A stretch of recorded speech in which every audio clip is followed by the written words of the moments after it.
ప్రముఖ సినీ నటి శ్రీమతి సంగీత గారి ప్రారంభించారు. IVF చికిత్సలో 25% భారీ discount, free doctor consultation, free ultrasound scan. 49 అంటే సంతానం, 49 అంటే సంతోషం. ఉన్నటువంటి పోలీసులు మొత్తంగా కాంగ్రెస్ పార్టీకి అనుకూలంగా మారిపోయి, నేను అందరు పోలీసులను అంటలేను, కొంతమందిని అంటున్నా, అత్యుత్సాహం ప్రదర్శిస్తూ, స్వామి భక్తి ప్రదర్శిస్తూ కాంగ్రెస్ పార్టీ పెద్దలకు, ఈ ముఖ్యమంత్రికి, కాంగ్రెస్ పార్టీ మంత్రులకు, ఎమ్మెల్యేలకు ఊడిగం చేస్తున్నారు. దానికి చాలా సంఘటనలు ఈ 10 నెలల కాంగ్రెస్ పార్టీ పాలనలో నిదర్శనాలుగా తెలంగాణ ప్రజల ముందు, దేశం ముందు ఉన్నాయి. గతంలో ఖమ్మంలో వరదలు వస్తే మా మాజీ మంత్రుల బృందం పెద్దలు కేసీఆర్ గారి ఆదేశం మేరకు మా హరీష్ రావు గారు, అదేవిధంగా మా జగదీశ్వర్ రెడ్డి గారు, సబితా ఇంద్రారెడ్డి గారు, పువ్వాడ అజయ్ గారు, వీరు అందరూ కూడా పర్యటనకు పోతే అక్కడ వాళ్ళ మీద పోలీసుల సమక్షంలోనే దాడి జరిగినటువంటి విషయాన్ని గుర్తు చేస్తూ ఉన్నాం.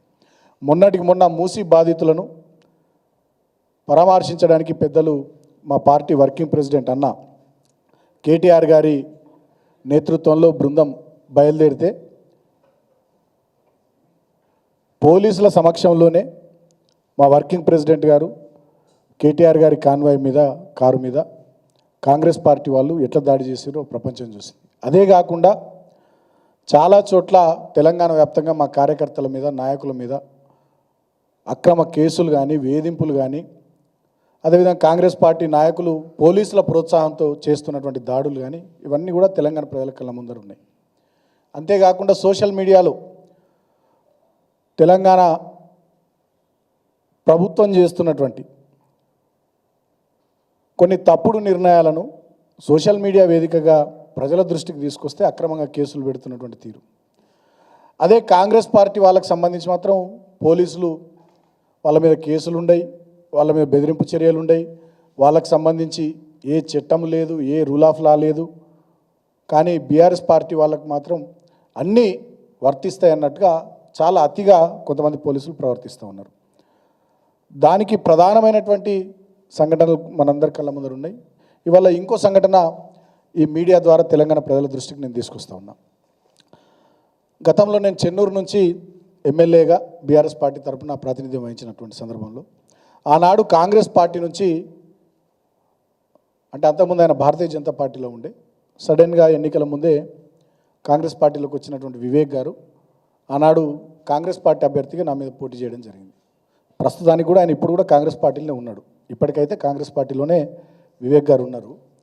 అయితే ఆ రోజు ఒక suit case company, vigilance securities అనేటటువంటి సూట్ కేస్ కంపెనీకి ఎన్నికల సందర్భంలో ఇక్కడ వివేక్ వారికి సంబంధించినటువంటి విశాఖ ఇండస్ట్రీస్ కంపెనీ నుంచి 8 కోట్ల రూపాయలు ఆ సూట్ కేస్ కంపెనీకి ట్రాన్స్ఫర్ చేశారు. అట్లా కోట్లాది రూపాయలు అక్కడికి గోదావరి కని, మంచిర్యాల తదితర పరిసర ప్రాంతాలకు ట్రాన్స్ఫర్ చేసి ఆ డబ్బుల్ని విత్డ్రా చేసి ఎన్నికల్లో ఖర్చు పెట్టారు.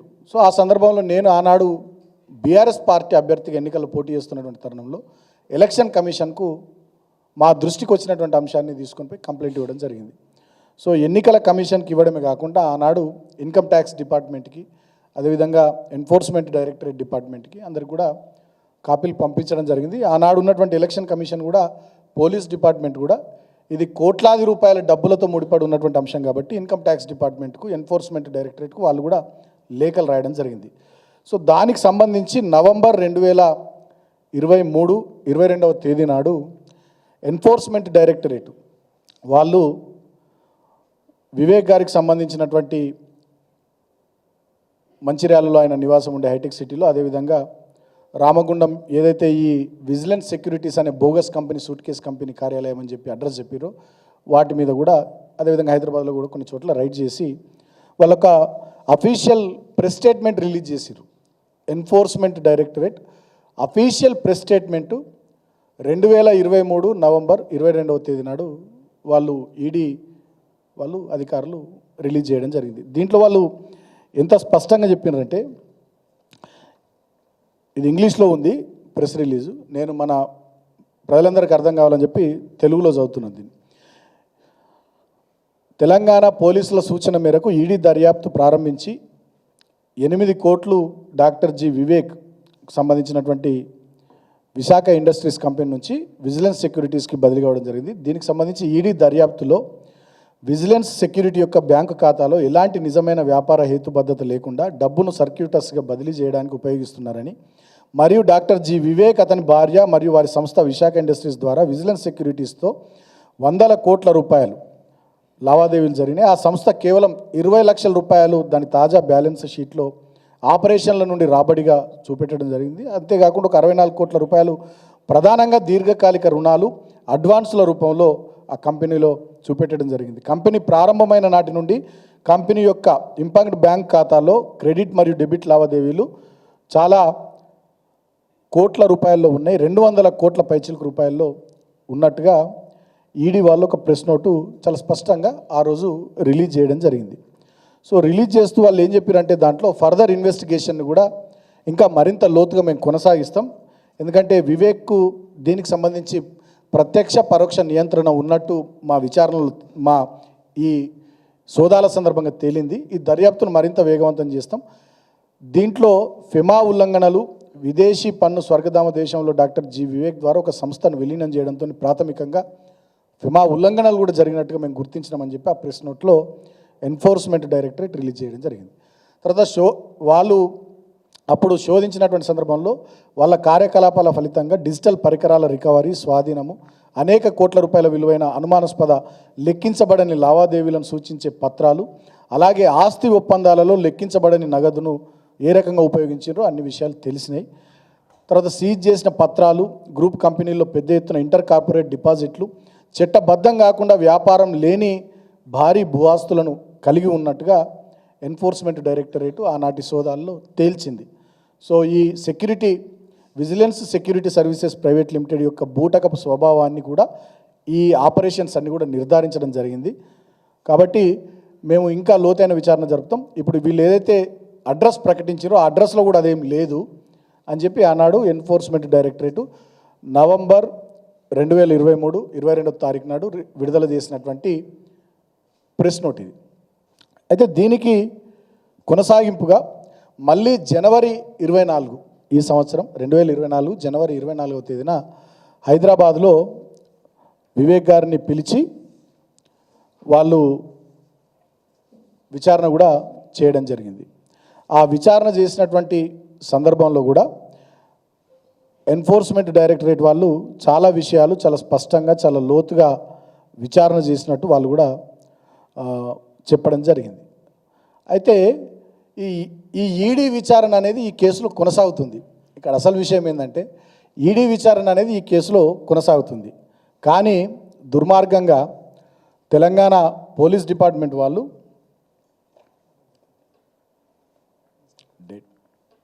మిస్టేక్ ఆఫ్ ఫ్యాక్ట్ కింద ఈ కేసును క్లోజ్ చేస్తున్నామని చెప్పి కోర్టులో పిటిషన్ వేసి రిపోర్ట్ వేసిర్రు.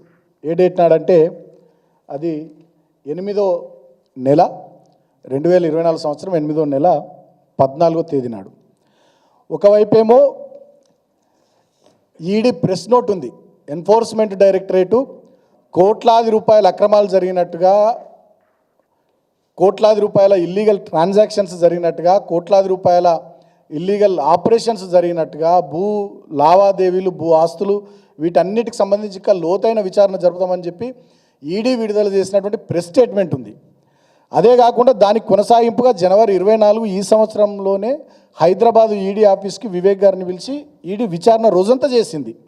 మళ్ళీ ఫర్దర్గా కూడా విచారిస్తాము, మళ్ళీ పిలుస్తామని కూడా చెప్పింది. కానీ తెలంగాణ పోలీసులేమో మొన్న 8వ నెలల మిస్టేక్ ఆఫ్ ఫ్యాక్ట్స్ కింద దీంట్లో ఏం లేవు అని చెప్పి కేసును క్లోజ్ చేసింది. అంటే కారణం ఏంది?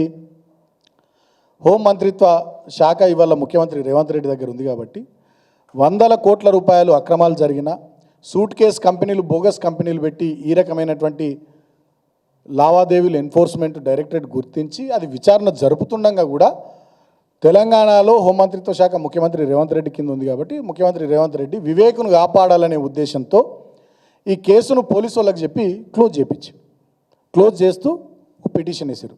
ఇవాళ దాన్ని మేము ఛాలెంజ్ చేస్తూ మా బీఆర్ఎస్ లీగల్ టీం, మా భరత్ గారు, జక్కుల లక్ష్మణ్ గారు, అదేవిధంగా మా కళ్యాణ్ గారు, అదేవిధంగా మా లలితారెడ్డి గారు, మా కార్తిక్ గారు, మా లీగల్ టీం అంతా కూడా కలిసి ఇవాళ ఒక ప్రొటెస్ట్ పిటిషన్ను మేము నాంపల్లి కోర్టులో వేయడం జరిగింది. డెఫినెట్గా ఇవాళ నేను మీడియా ద్వారా నేను వివేక్ చెప్తా ఉన్నా, రేవంత్ రెడ్డికి చెప్తా ఉన్నా, రేవంత్ రెడ్డి గారు నువ్వు వివేక్ను కాపాడలేవు, వివేక్ నువ్వు ఈ విషయంలో నుంచి నువ్వు బయటపడలేవు. ఇవాళ ఎన్ఫోర్స్మెంట్ డైరెక్టరేట్ విచారణ జరుగుతూ ఉంది. ఇల్లీగల్ ట్రాన్సాక్షన్స్కి సంబంధించి అఫీషియల్గా ఎన్ఫోర్స్మెంట్ డైరెక్టరేట్ విడుదల చేసినటువంటి ప్రెస్ స్టేట్మెంటే ఉంది. విచారణ ఇంకా లోతుగా ఈడీ కొనసాగిస్తూ ఉంది. ఈ విచారణ ఒకవైపు జరుగుతుండగానే తెలంగాణ రాష్ట్ర పోలీసులు ఈ రకంగా కోర్టులో రిపోర్ట్ వేయడం, మిస్టేక్ ఆఫ్ ఫ్యాక్ట్స్ కింద కేసును క్లోజ్ చేస్తూ రిపోర్ట్ వేయడాన్ని మేము ఛాలెంజ్ చేస్తూ ప్రొటెస్ట్ పిటిషన్ వేసినాం. డెఫినెట్గా మాకు న్యాయస్థానాల మీద నమ్మకం ఉంది. న్యాయ పోరాటాన్ని మా బీఆర్ఎస్ లీగల్ టీం ఆధ్వర్యంలో కొనసాగిస్తాం. నాంపల్లి కోర్టులో పిటిషన్ దాఖలు చేసినాం. అవసరమైతే దీని విషయంలో హైకోర్టుకు పోతాం, సుప్రీంకోర్టు అడ్వకేట్లతో కూడా మాట్లాడతాం, అవసరమైతే సుప్రీంకోర్టు దాకా కూడా పోతాం. ఖచ్చితంగా ఇవాళ నేను స్పష్టంగా చెప్పదలుచుకున్నా, 100 కోట్ల రూపాయలు ఆనాడు వివేక్ గారు ఇల్లీగల్గా ట్రాన్స్ఫర్ చేసి హైదరాబాద్ నుండి రామగుండం, మంచిర్యాల తదితర ఏరియాలకు ట్రాన్స్ఫర్ చేసి ఆనాడు ఎన్నికల్లో ఆ డబ్బుల్ని ఖర్చు పెట్టి ఆ ప్రాంత ఓటర్లని ప్రలోభ పెట్టే ప్రయత్నం చేసింది. కాబట్టి ఇది చట్టానికి వ్యతిరేకం, రాజ్యాంగానికి వ్యతిరేకం, ఎన్నికల కమిషన్ రూల్స్కు నిబంధనలకు వ్యతిరేకం. ఆయన చూపించినటువంటి అఫిడవిట్లు అవన్నీ కూడా ఈడీ అవన్నీ కూడా చెక్ చేసింది. ఇంకా ఎంక్వైరీ జరుగుతూ ఉంది. డెఫినెట్గా నాకు పూర్తి స్థాయి నమ్మకం ఉంది, వివేక్ యొక్క పదవి ఊడిపోవడం ఖాయం. ఆయన రేవంత్ రెడ్డి కాదు కదా, భగవంతుడు కూడా కాపాడలేడు. చెన్నూరులో ఉప ఎన్నిక ఖాయం. నేను మీకు చెప్తా ఉన్నా ఆన్ రికార్డ్, వివేక్ ఎమ్మెల్యే పదవి పోవడం ఖాయం. ఈ కేసులో వివేక్ అరెస్ట్ అయ్యి జైలుకు పోవడం ఖాయం. వివేక్ను రేవంత్ రెడ్డి కాదు, ఆ భగవంతుడు, ఆ దేవుడు కూడా కాపాడలేనటువంటి పరిస్థితులు డెఫినెట్గా ఖాయం. చెన్నూరు నియోజకవర్గంలో డెఫినెట్గా భవిష్యత్తులో అసెంబ్లీ నియోజకవర్గానికి సంబంధించి ఉప ఎన్నిక రాబోతుంది. ఆ విషయాన్ని కూడా నేను తెలియజేస్తున్నా. మేము డెఫినెట్గా ఈ అంశాన్ని వదిలిపెట్టకుండా మా లీగల్ టీం ఆధ్వర్యంలో మేము సీరియస్గా పనిచేస్తామని చెప్పి ఈ సందర్భంగా నేను తెలియజేస్తూ ఉన్నా. నేను ఇంకో విషయం కూడా తెలంగాణ పోలీసులను అడగదలుచుకున్నా. ఇవాళ ప్రభుత్వాలు మారుతుంటాయి. మొన్నటిదాకా 10 సంవత్సరాలు మేము ప్రభుత్వంలో ఉన్నాం, ఇప్పుడు 5 సంవత్సరాలు వీళ్ళకు ప్రజలు ఓట్లేసారు, వీళ్ళు ప్రభుత్వంలో ఉంటారు. పోలీసులు ఈ శాఖ పారదర్శకంగా ఉండాలి, ఒక పద్ధతి ప్రకారం ఉండాలి, చట్టానికి లోబడి రూల్స్ను ఫాలో అవుతూ వాళ్ళ పనితీరు ఉండాలి. కానీ ఈ రకంగా అత్యుత్సాహాన్ని ప్రదర్శిస్తూ, స్వామి భక్తిని ప్రదర్శిస్తూ, రేవంత్ రెడ్డి అడుగులకు మడుగులొత్తుతూ, రేవంత్ రెడ్డి చెప్పిందే చేసుకుంటూ మీరు పోయినట్టయితే డెఫినెట్గా రాబోయే రోజుల్లో మీరు ఇబ్బందులు పడతారు. మాకు కూడా అందరు తెలుసు ఎవరెవరు ఏం సీఎంఓలో ఉండేవారు నడిపిస్తున్నారు, ఇంటెలిజెన్స్లో ఉండేవారు నడిపిస్తున్నారు, సిఎస్ఎల్లో ఉండేవారు నడిపిస్తున్నారు, ఎస్ఐబిలో ఉండేవారు నడిపిస్తున్నారు, కౌంటర్ ఇంటెలిజెన్స్ ఎవరు నడిపిస్తున్నారు, అన్ని విషయాలు మాకు కూడా తెలుసు. గింతంత కదా తెలంగాణ, అందరం గిల్లనే ఉంటాం కదా, హైదరాబాదు నగరంలోనే అందరం ఉంటాం కదా. ఎవరు ఏం చేస్తున్నారు, ఎవరే బాధ్యత తీసుకున్నారు, ఎవరు ఏ రకంగా పనిచేస్తున్నారు అనేది తెలుసు. మీకెందుకు ఈ రాజకీయపరమైనటువంటి విషయాల్లో మీ అతి జోక్యం ఎందుకు, మీరు బదనామవుడు ఎందుకు, భవిష్యత్తులో మీరు బలవుడు ఎందుకు? ఇప్పుడు ఆంధ్రప్రదేశ్ రాష్ట్రంలో ఏం జరుగుతుంది? వైఎస్ జగన్మోహన్ రెడ్డి గారి ప్రభుత్వం పోయిన తర్వాత, చంద్రబాబు నాయుడు గారి ప్రభుత్వం వచ్చిన తర్వాత ఏం జరుగుతూ ఉంది? సీనియర్ ఐపీఎస్ అధికారుల విషయంలో ఇప్పుడు ఏం జరుగుతూ ఉంది? 3 ఐపీఎస్ అధికారుల విషయంలో ఏం జరిగింది మీరు చూస్తలేరా? మరి మీరెందుకు అంతగానం అతిగా రాసుకొని పూసుకొని మీరెందుకు వేసుకుంటున్నారు? అంతగానో స్వామి భక్తి మీరెందుకు ప్రదర్శిస్తున్నారు? ఒకసారి మీరందరూ కూడా ఆత్మ పరిశీలన చేసుకోవాలని నేను కోరుతా ఉన్నా. నేను అందరిని అంటలేను, కొందరిని అంటున్నా. ఎవరిని అంటున్నానో మీరు కూడా టీవీలలో చూస్తున్నారు, వాళ్ళు కూడా చూస్తూనే ఉంటారు కదా, వాళ్ళకు కూడా తెలుసు. సో ఈ కేసు విషయంలో డెఫినెట్గా మేము ఎంత దూరమైనా పోతాం. ఇవాళ నేను పోలీస్ డిపార్ట్మెంట్, మీరు ఇటువంటి మచ్చలు తెలంగాణ పోలీసులు మీరు తెచ్చుకోకండి. ఈడీ విచారణ కొనసాగుతున్న కేసులో మిస్టేక్ ఆఫ్ ఫ్యాక్ట్స్ కింద మీరు కోర్టులో రిపోర్ట్ ఎట్లు వేస్తూ కేసును క్లోజ్ చేయాలని చూస్తారు. ఈడీ విచారణ జరుగుతుంది కదా, ఎన్ఫోర్స్మెంట్ డైరెక్టరేట్ విచారణ జరుగుతున్నటువంటి కేసులో తెలంగాణ పోలీసులు రేవంత్ రెడ్డి చెప్తే వివేక్కు సంబంధించి ఈ కేసును క్లోజ్ చేస్తూ మీరు ఎట్లా నిర్ణయం తీసుకుంటారని చెప్పి నేను అడుగుతున్నా. మీరు చట్టానికి ఏమన్నా అతీతులా? రూల్స్ మీకు తెలియయా? చదువుకోలేరా? రేవంత్ రెడ్డి ఏది చెప్తే అది చేస్తారా? ఎట్లా పడితే అట్లా చట్టానికి వ్యతిరేకంగా పనిచేసుకుంటూ పోతే రేపు మీరు కూడా పీనలైజ్ అవుతారు. డెఫినెట్గా మీరు కూడా బాధ్యులుగా ఈ కేసులో పరిగణించబడతారు. కాబట్టి మీరు వాళ్ళ రాజకీయ విష కౌగిలిలో తెలంగాణ పోలీసు పెద్దలు మీరు బందీ కాకుండా నేను కోరుతా ఉన్నా. రేవంత్ రెడ్డి రాజకీయ విష కౌగిలిలో తెలంగాణ పోలీసు పెద్ద మనుషులు మీరు బందీ కాకుండా నేను కోరుతా ఉన్నా. ఇవాళ తెలంగాణ ప్రజలకు కూడా అర్థమవుతా ఉంది, మీ మీడియా మిత్రులకు కూడా అర్థమవుతుంది. ఎన్ఫోర్స్మెంట్ డైరెక్టరేట్ విచారణ జరుగుతున్నటువంటి కేసులో, విచారణ కొనసాగుతున్నటువంటి కేసులో ఏం లేదని చెప్పి పోలీసులు ఎట్లా రిపోర్ట్ వేస్తారు కోర్టులో? ఇంత అన్యాయం ఉంటుందా? ఇంత దారుణం ఉంటుందా? ఏం ఎంక్వైరీ చేసిరండి మీరు పోలీసులు? ఏ బ్యాంకుకు పోయినరు? ఏ లావాదేవీలు చూసిరు మీరు? అసలు లావాదేవీల విషయాలు మీ పరిధిలోకి వస్తాయా? ఫైనాన్షియల్ థింగ్స్ మీ పరిధిలోకి వస్తాయా? ఇన్కమ్ ట్యాక్స్ డిపార్ట్మెంట్ ఉంది, ఈడీ ఇంటర్వ్యూన్ అయింది, దీంట్లో ఈడీ విచారణ కొనసాగిస్తూ ఉంది. మీరు ఎట్లేస్తారండి? నాకు అర్థం కాదు. రిపోర్టు మిస్టేక్ ఆఫ్ ఫ్యాక్ట్స్ కింద అంటే రేవంత్ రెడ్డి ఏం చెప్తే అది చేస్తారా? ఇంత దుర్మార్గం ఉంటుందా? ఇంత అన్యాయం ఉంటుందా? ఇది ఒక రాజకీయపరమైనటువంటి అంశము, సీరియస్గా కేసు నడుస్తున్నటువంటి subject. Enforcement directorate, income tax department లోతైన విచారణ జరుగుతున్నటువంటి అంశంలో గింత పెద్ద ప్రెస్ నోట్, ఇది పబ్లిక్ డొమైన్లో ఉంది, ఇది గింత పెద్ద ప్రెస్ నోటు ఈడీ విడుదల చేసింది. గిన్ని విషయాలు, గిన్ని వాస్తవాలు ప్రజాక్షేత్రంలో ప్రజలందరి కళ్ళ ముందర ఉండగా మిస్టేక్ ఆఫ్ ఫ్యాక్ట్స్ అని చెప్పి మీరు రిపోర్ట్ వేసి కేసును క్లోజ్ చేయాలని మీరు చూస్తే ఏం చేస్తున్నట్టు తెలంగాణ పోలీసు పెద్దలు? ఎటుపోతుంది ఈ రాష్ట్రము? ఇంత దుర్మార్గం ఉంటుందా? రేవంత్ రెడ్డి ఏం చెప్తే అది చేస్తారా? సో డెఫినెట్గా ఈ కేసు విషయంలో బీఆర్ఎస్ పార్టీ, మా లీగల్ టీం మేము చాలా గట్టిగా ఉన్నాం. నాంపల్లి కోర్టులోనే కాదు, హైకోర్టు, సుప్రీంకోర్టు దాకా పోతాం, న్యాయ నిపుణులతో మాట్లాడుతున్నాం. డెఫినెట్గా 100% వివేక్ గారు ఎమ్మెల్యే పదవి పోవడం ఖాయం. ఆయన ఇరుక్కపోయిండు, దొరికిపోయిండు. రేవంత్ రెడ్డి కాదు, భగవంతుడు కూడా ఆయనను కాపాడలేడు. నేను మళ్ళీ పోలీసులకు కోరుతా ఉన్నా, విజ్ఞప్తి చేస్తూ ఉన్నా నేను. ఎందుకంటే మేము కూడా 10 సంవత్సరాల ప్రభుత్వంలో నేను దగ్గరగా ఉన్నాను, అన్ని విషయాలు చూసినాను, అన్ని వివరాలు నాకు తెలుసు. మీరు ఆ మసి మీరు అంటించుకోకూరని కోరుతా ఉన్నాం. మీ చేతులకు ఆ మసిని అంటించుకోకండి. పక్క రాష్ట్రంలో ఏం జరుగుతుంది చూడుర్రి. ట్రాన్స్పరెంట్గా ఉండుర్రి, మీరు నిజాయితీగా ఉండుర్రి, పారదర్శకంగా ఉండుర్రి, పద్ధతిగా ఉండుర్రి. అంతే తప్ప ఇట్లా ఈ రకంగా మీరు ఈ రకంగా చేసినట్టయితే అది మీకు కూడా, డిపార్ట్మెంట్ కూడా మంచిది కాదు.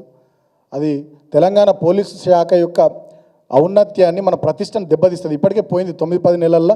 అందరు తిట్టుకుంటున్నారు మిమ్మల్ని. కేటీఆర్ గారికి రక్షణ కల్పించలేకపోతున్నారు మీరు హైదరాబాద్లో. మీ కళ్ళ ముందర, మీ సమక్షంలో ప్రధాన ప్రతిపక్షం పార్టీ వర్కింగ్ ప్రెసిడెంట్ గారి కాన్వాయ్ మీద దాడి జరిగితే మీరు నిలబడి చూస్తున్నారు. మీ సమక్షంలో, మీ నాయకత్వంలో మీరు చూస్తుండగానే దాడి జరుగుతుంది. మాజీ మంత్రులు 4 ఒక కారులు ఉంటే ఖమ్మంలో మీ సమక్షంలో, మీ కళ్ళ ముందరనే ఆ కారు మీద దాడి జరిగింది. ముఖ్యమంత్రి సొంత గ్రామంలో 2 మహిళా జర్నలిస్టుల మీద దాడి జరిగింది. మొన్న ఒక ప్రవీణ్ అనే జర్నలిస్ట్ మీద దాడి. చాలామంది జర్నలిస్టుల మీద దాడులు జరుగుతూ ఉన్నాయి. బీఆర్ఎస్ కార్యకర్తలను చంపుతూ ఉన్నారు, దాడులు చేస్తూ ఉన్నారు. పోలీసులు ప్రేక్షక పాత్ర వహిస్తూ ఉన్నారు. కాంగ్రెస్ పార్టీ ఏజెంట్లుగా మారిపోయారు కొంతమంది పోలీసులు. ఇదేం పద్ధతి? నాకు అర్థం కాదు. ఈ పద్ధతి మంచిది కాదు. ఇదైతే బ్లేటెంట్గా దొరికిపోయారు మీరు. ఎన్ఫోర్స్మెంట్ డైరెక్టరేట్ విచారణ కొనసాగుతున్న కేసులో మిస్టేక్ ఆఫ్ ఫ్యాక్ట్స్ కింద కేసును క్లోజ్ చేసే ప్రయత్నం చేయడం అనేది అసలు బహుశా నాకు తెలిసి వేరే రాష్ట్రాల్లో కానీ దేశంలో ఇప్పటివరకు జరిగిందో లేదో తెలియదు. దీంట్లో కూడా మీరు ఇరుక్కపోయారు. ఇటువంటి తప్పులు చేయొద్దని చెప్పి నేను పోలీస్ శాఖ వారిని, డీజీ గారిని కూడా నేను కోరుతా ఉన్నా. ఖచ్చితంగా ఇది ముమ్మాటికి ఇది మేము హైకోర్టుకు, సుప్రీంకోర్టు వరకు కూడా పోతాం. న్యాయ నిపుణులతో మాట్లాడుతున్నాం. చివరిదాకా వదిలిపెట్టాం. ముమ్మాటికి వివేక్ పదవి పోతుంది. చెన్నూరులో ఉప ఎన్నిక వస్తుంది. రేవంత్ రెడ్డి కదా, దేవుడు కూడా కాపాడలేడు.